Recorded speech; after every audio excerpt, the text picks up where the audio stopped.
Understanding what we can and cannot control.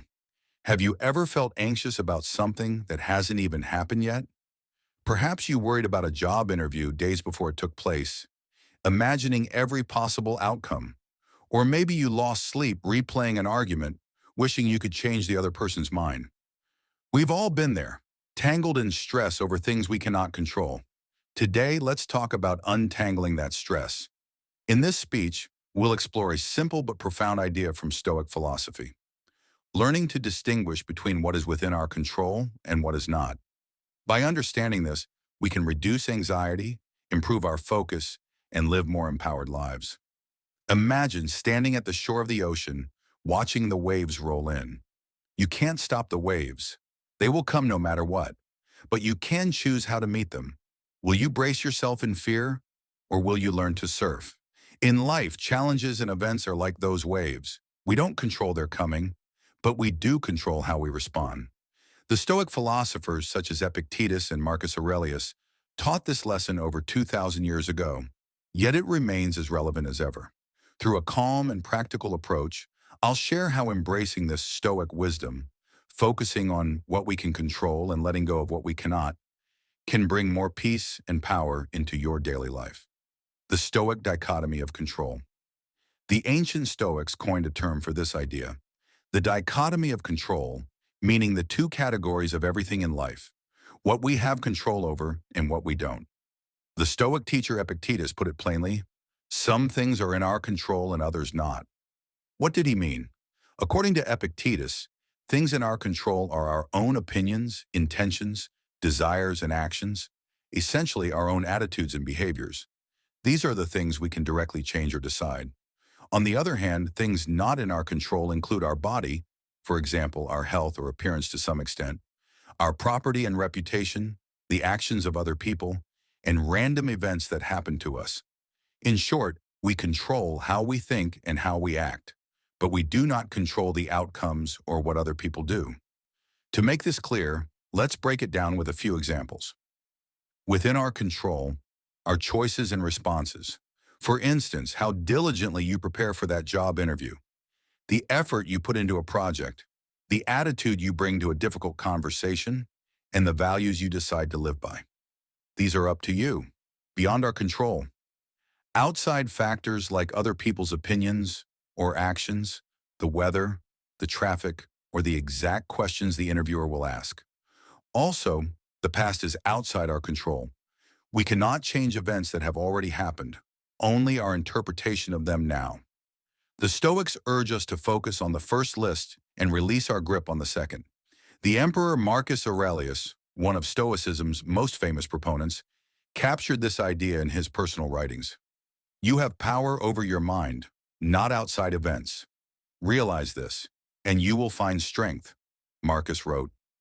Think about that. If we truly grasp that our power lies in our own mind, our own decisions and attitudes, and that everything outside is ultimately not up to us, we unlock a certain kind of inner strength. Instead of feeling helpless about things we can't change, we feel empowered by what we can change. This wisdom isn't limited to ancient Rome or Greece. In fact, it echoes across cultures. You may have heard the famous serenity prayer, widely used in modern support groups. God, grant me the serenity to accept the things I cannot change, courage to change the things I can, and wisdom to know the difference. Different words, same idea. Whether we learn it from a philosopher in a tunic or a prayer in a church, the message is: distinguish what's within your control and what isn't. Accept what you can't change. Put your energy into what you can. Why focusing on what you can control matters? You might be thinking, all right, it sounds wise, but what difference does it actually make in my life?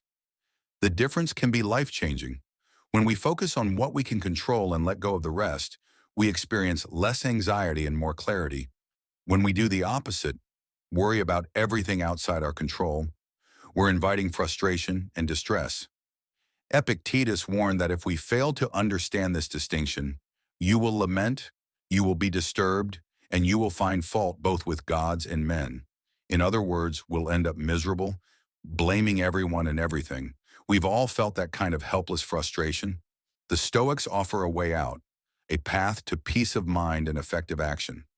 Modern psychology agrees with this ancient advice. Recent research with over 2,000 participants found that people who consistently focus on controlling the controllable and let go of things they can't control report significantly higher well-being. In this study, those who concentrated on what they could influence showed much greater life satisfaction and even flourished more, while those who learned to release worries about the uncontrollable had a healthier balance of positive emotions.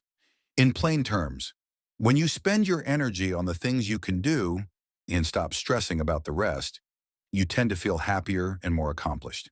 It's not magic. It's a shift in mindset that reduces wasted worry and builds real confidence. Let's make this concrete with a relatable story. Meet Megan, a young professional with a big job interview the next morning. Naturally, Megan felt nervous. Her mind raced with thoughts like, what if they ask something I don't know? What if they don't like me? These questions made her more and more anxious. But that evening, Megan remembered the Stoic lesson. She can't control the interviewer's decisions or the exact questions, but she can control how she prepares and the attitude she brings in. So she switched focus. Instead of worrying, she spent the evening practicing her responses, researching the company, and calming her mind. This served me well in the interview and I got the job, she later said. By choosing to prepare rather than panic, she walked into the interview confident and ready. Had she spent those hours spiraling in worry about things outside her control, she likely would have slept poorly, walked in anxious, and maybe performed less well. Megan's story shows how accepting our limits, we can't foresee every question, and focusing on our effort, we can study and rest, leads to better outcomes and much less anxiety. Now consider a different kind of challenge, dealing with other people's actions. Picture Walter, who one night was relaxing with friends at a pub. Out of nowhere, a drunken stranger bumped into him and, shockingly, spat on him in a fit of rudeness. Most of us would feel a surge of anger or humiliation in that moment. Walter did feel anger, but he caught himself. He realized he couldn't control this rude stranger's behavior. The only thing under his control was his own reaction. So Walter took a deep breath and literally reframed the situation. He told himself, "It's just dirty water, nothing more." He wiped his face, went home to take a shower, and congratulated himself on avoiding a pointless fight. By letting go of the need to retaliate or teach the drunk a lesson, things outside his control, Walter kept his peace and likely stayed out of trouble. He focused on what he could do, stay calm and remove himself from the situation. This example might sound extreme, but think of how often smaller versions of this happen. Someone cuts you off in traffic or says something unkind. You can't control that they did it, but you can control whether you yell, honk, carry the anger all day, or not. If you choose not to, you save yourself a lot of stress and potential regret. Focusing on what we can control not only cuts down on needless anxiety and anger, it improves our effectiveness. When you stop wasting energy on the unwinnable battles, you can tackle the ones where your efforts matter. A student who accepts that she cannot control the exam difficulty, but can control how much she studies, will spend her time actually studying and will feel more confident as a result. An entrepreneur who faces an economic downturn can't control the global market, but he can control his business strategy and mindset. By concentrating on adaptive strategies, cutting costs, finding new opportunities, rather than complaining about the economy, he's far more likely to survive and even succeed. In every field, this principle holds. Energy spent on what you can influence is productive. Energy spent on what you cannot is wasted.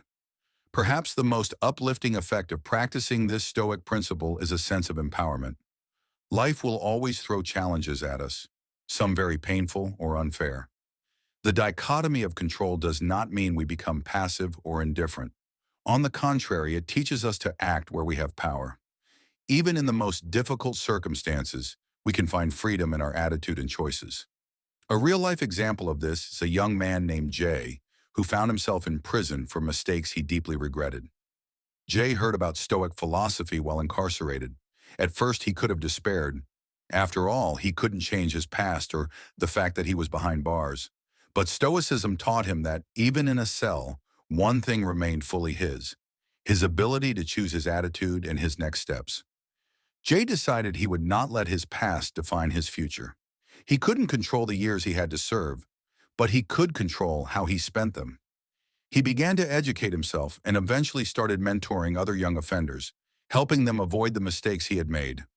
By focusing on what was still in his control, his own actions and his purpose, Jay transformed his life even within the limitations of prison. He found a sense of meaning and empowerment where others might only see hopelessness. His story reminds us that however limited a situation may seem, there is always something we can choose or do to move forward, even if it's only the decision of how to perceive the situation. How to apply the dichotomy of control in daily life. It's one thing to understand this concept and another to actually live it day by day. How can we train ourselves to consistently focus on what we can control and release the rest? Here are a few practical steps and mindsets to cultivate this stoic approach. Pause and identify what's controllable. In any stressful situation, take a moment to ask yourself, which parts of this can I actually control? Make a mental or written note of what is up to you and what is not. For example, if you're waiting for a job offer, you cannot control when the employer will decide or what they'll choose. But you can control whether you continue applying elsewhere, improving your skills, or simply how you manage your thoughts in the meantime. This quick check helps separate the strands of worry and directs your focus to the actionable pieces. Accept what you cannot change. Once you've identified the factors beyond your control, practice letting them go. This is easier said than done, but it gets better with practice. Remind yourself that worrying or stressing over things like the past, the weather, or other people's choices will not change those outcomes. It only drains your energy. Instead, try a mental exercise. Imagine setting those uncontrollable worries down, like putting down a heavy suitcase that isn't yours to carry. As Epictetus advised, demand not that events should happen as you wish, but wish them to happen as they do happen, and your life will be serene. In other words, don't fight reality, accept it. By embracing reality as it is, you gain peace. Think of this as building a muscle of acceptance. The more you practice, the stronger your calm resolve grows. Take action on what is in your control. Now channel your freed up energy toward the things you can influence. Often, that means improving yourself or the situation in some small way right now. If you're nervous about something, do a task that prepares you for it. If you're upset about an issue, focus on a constructive response. For instance, if you had an argument with a friend, you can't instantly make them forgive you. That's their choice. But you can apologize sincerely for your part and decide to learn from the conflict. By doing what we can, we not only make progress, we also feel a sense of agency. It shifts us from feeling like a victim of circumstances to feeling like an active participant in our own lives. As one saying goes, you can't control the wind, but you can adjust your sails. We adjust our sails by taking those actions within our control to navigate the situation. Cultivate wisdom to know the difference. This final piece is a lifelong practice, developing the discernment to accurately tell what's controllable and what isn't. It's not always black and white. Sometimes we think we can control something that we really can't, like other people's happiness. Or we overlook something we do have power over, like our own mindset. To cultivate this wisdom, reflect regularly. You might ask yourself at the end of the day, what did I stress about today? Was it in my control or not? With reflection, we get better at seeing the boundary line. Over time, your mind will more naturally recognize, this part I can change, that part I must accept. Stoic philosopher John Sellers put it well. Much of our unhappiness comes from misclassifying things, thinking we have control over something we don't. By getting that classification right, we save ourselves a lot of grief. These steps align closely with the earlier serenity prayer. Accept what you cannot change, have courage to change what you can, and grow in wisdom to know the difference. Every time you practice this, you are effectively training your mind in the Stoic art of control. It won't always be easy. We will slip up and find ourselves worrying or reacting. That's okay. The point is to keep coming back to the question, am I investing energy in the right place? If not, gently refocus. Conclusion. In closing, remember that while we cannot control every event in our lives, we are far from powerless.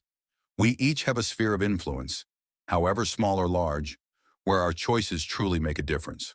The Stoics taught that within this sphere, we should act with dedication and excellence. And beyond it, we should release our anxious grasp. Imagine how much lighter and freer you could feel if you stopped trying to carry the weight of the uncontrollable. By embracing this mindset, you trade anxiety for serenity and distraction for focus. You empower yourself to respond to life's ups and downs with grace and effectiveness. Every day we face 100 little reminders that we are not in control of everything. The delayed train, the sudden rain, the unplanned comment from a colleague.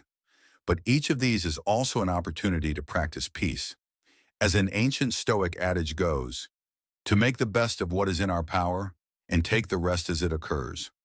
We make the best of what's ours to shape, our own character, efforts, and perspective, and we take the rest as it occurs with calm acceptance. This isn't resignation, it's courage. It takes courage to face uncertainty and still say, I will do my part and let the rest be. I invite you to reflect on your own life as you leave here today. What are the things that have been weighing on you? Which of those can you actually control, and which are you ready to finally let go of? The truth is that by letting go of what we can't control, we are not giving up. We are gaining freedom. And by focusing on what we can control, we are planting the seeds for positive change in our lives. In the words of Marcus Aurelius, waste no more time arguing about what a good man should be. Be one. In the end, it is our actions within our control that define us. So let's choose to direct our time and energy wisely. If we do this, if we understand what we can and cannot control and live by it, we will find a newfound sense of peace, purpose, and power in our lives. Shift your energy to what you can influence and let go of the rest. By doing so, you will discover the calm strength inside you that has been there all along. Thank you.